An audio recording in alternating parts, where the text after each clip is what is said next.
कौन है जो जीवन में सफल होना नहीं चाहता? कौन है जो सफलता पाना नहीं चाहता? सफलता के मुकाम पर कौन है जो पहुंचना नहीं चाहता? मगर क्या आपने अनुभव किया है कि सफलता हर किसी को प्राप्त नहीं होती? क्या कारण है इसके पीछे कि हमारे प्रयत्नों के बावजूद भी सफलता हर एक को नहीं मिलती? सफलता के संबंध में एक जो शाश्वत सिद्धांत है जिसको कोई भी तोड़ नहीं पाया है, चाहे वो पहले के ज़माने का हो व्यक्ति या तो वर्तमान आधुनिक युग का, और शायद भविष्य में भी शायद इस शाश्वत सिद्धांत को कोई तोड़ ना पाएगा। और वो सफलता प्राप्त करने का शाश्वत सिद्धांत ये कहता है कि आप जब किसी कार्य के पीछे अपनी 100% ऊर्जा को लगा देते हैं तभी आप उस कार्य को करने में सफल हो पाते हैं। Put all your energies in order to be successful in whatever you do।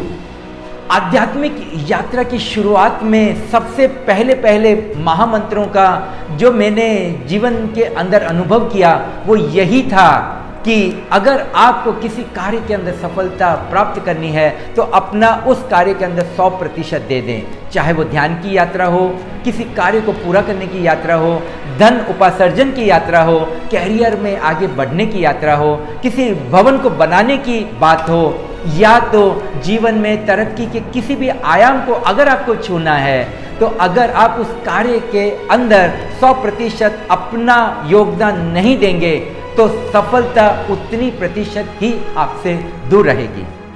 जब आप किसी कार्य के अंदर अपनी 100% ताकत लगा देते हैं तो चमत्कार होने शुरू हो जाते हैं। हर व्यक्ति अनंत ऊर्जा का स्रोत है, उसके अंदर कुंडलिनी शक्ति के रूप में अनंत ऊर्जा का संग्रह स्थान है। आमतौर पर व्यक्ति हमारी सामान्य ऊर्जा के उपयोग से ही जीवन का निर्वाह करता है, मगर जब ये सामान्य ऊर्जा आपकी पूरी हो जाती है उसके बाद ही जो ये संचित या रिजर्व ऊर्जा है उसका उपयोग शुरू होता है। क्योंकि हम किसी कार्य को 100% पूर्ण समग्रता के साथ करते ही नहीं, इसीलिए ये जो रिजर्व ऊर्जा है वो बची की बची रह जाती है। इसी रिजर्व ऊर्जा को हमने कुंडलिनी शक्ति कहा है।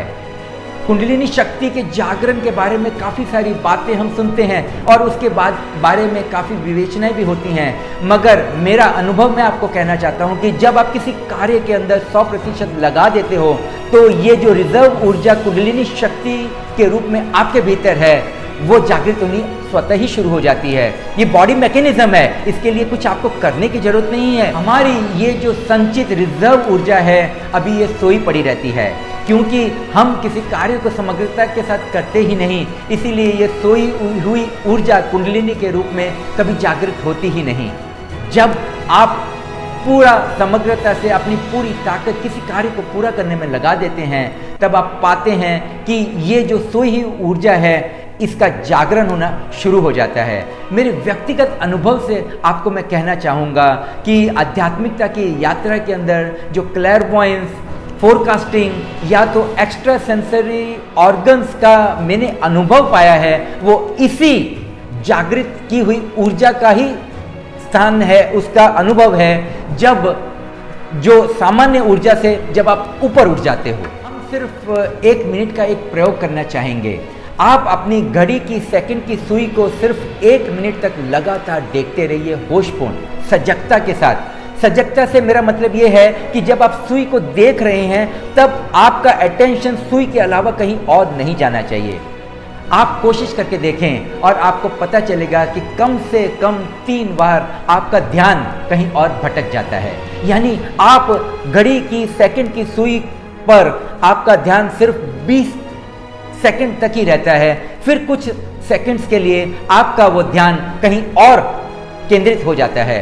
और अभी के समय में ये जो 20 सेकंड का जो समय है वो 8 सेकंड तक भी पहुंच चुका है। यानी हमारा सजगता, हमारी होशपूर्ण किसी कार्य को लेकर जो हमारी त्वरितता है, हमारी जो पूरी क्षमता हम किसी कार्य को पूरा करने में लगाते हैं वो सिर्फ 8% तक ही हमारा कंसंट्रेशन सीमित हो चुका है। इसी कार्य में 100% ऊर्जा लगाने का मेरा मतलब ये है कि जब आप किसी कार्य को कर रहे हैं तब उस कार्य को करते समय वो कार्य ना रह जाए, आप ही कार्य बन जाएं।